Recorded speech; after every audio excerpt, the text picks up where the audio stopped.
ആദ്യത്തെ എപ്പിസോഡ് കണ്ടപ്പോൾ തോന്നിയ ഒരു കാര്യം, ഈ ഒരു ഷോ മുന്നോട്ട് പോകുന്നതിനോടൊപ്പം മത്സരാർത്ഥികൾക്കിടയിൽ മാത്രമായിരിക്കില്ല, ജഡ്ജസിന്റെ ഇടയിലും അത്യാവശ്യം നല്ല മത്സരവും തർക്കങ്ങളും വളരെ ശക്തമായിട്ട് തന്നെ ഉണ്ടാകാൻ സാധ്യത കാണുന്നുണ്ട്. ആദ്യ ദിവസം തന്നെ അഖിൽമാരാറും റിയാസും തമ്മിൽ സൗഹാർദ്ദപരമായിട്ടാണെങ്കിൽ കൂടി ചെറുതായിട്ട് ഇടയ്ക്കൊക്കെ ഒന്ന് ആശയപരമായി കൊമ്പ് കോർത്തത് കാണാൻ കഴിയും.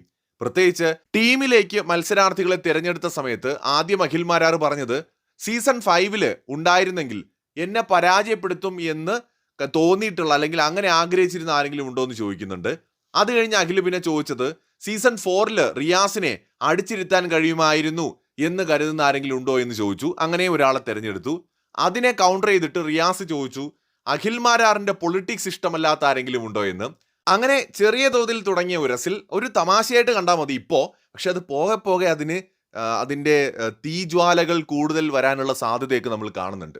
എന്തായാലും ഇതിനകത്തൊരു വേറൊരു സംഭവം ഉണ്ടായത്, അനഘ എന്ന് പറയുന്ന റിയാസ് തിരഞ്ഞെടുത്തൊരു മത്സരാർത്ഥി, റിയാസിന്റെ ടീമിലേക്ക് എടുത്തൊരു മത്സരാർത്ഥി അഖിൽമാരാറിനെയാണ് തനിക്ക് കണ്ടസ്റ്റന്റ് എന്നുള്ള നിലയിൽ ഇഷ്ടമാണ് എന്ന് പറഞ്ഞപ്പോൾ റിയാസ് അഖിലിന്റെ പൊളിറ്റിക്സ് ഇഷ്ടമല്ലാത്ത ഒരാൾ വരാൻ പറഞ്ഞപ്പോഴല്ലേ ഇയാൾ വന്നത് എന്ന് റിയാസ് ചോദിക്കുന്നു.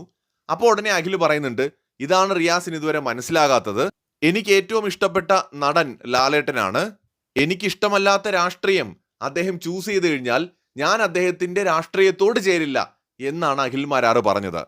അതൊരു വാലിഡ് പോയിന്റ് തന്നെയാണ്.